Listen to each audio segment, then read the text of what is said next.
SNP MP Drew Hendry was left squirming as his claims of post-Brexit lowered food standards were ripped into.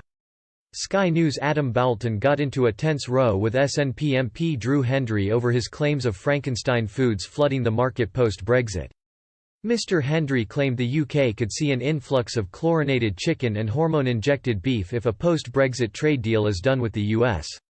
Mr. Boulton denied this was a reality and argued that regardless of how Scottish SNP MPs feel, they remain part of the UK and any trade deals would apply to the whole of Britain.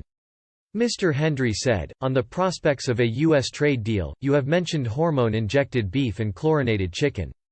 It raises the prospect of these Frankenstein foods flooding the market and undercutting our own producers. Of course, it will be reducing standards and decreasing the safety for people.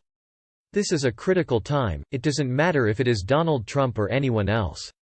Mr. Boulton raised the point that government ministers have repeatedly said the UK will not reduce its food standards for any trade deal with any nation.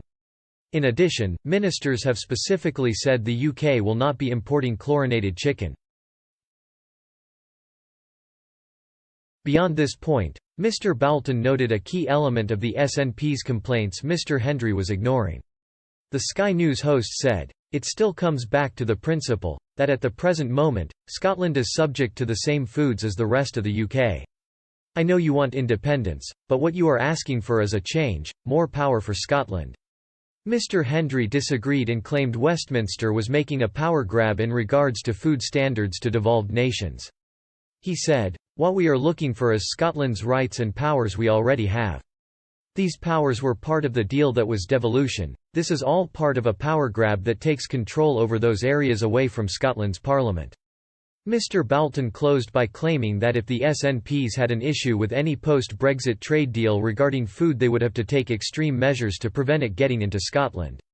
He added, "This could include building a border between Scotland and England."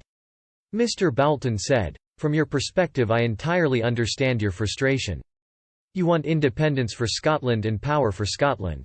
All I am saying is that when you stand up and say this is a power grab by the Westminster government, what it actually is a power grab by the Holyrood government.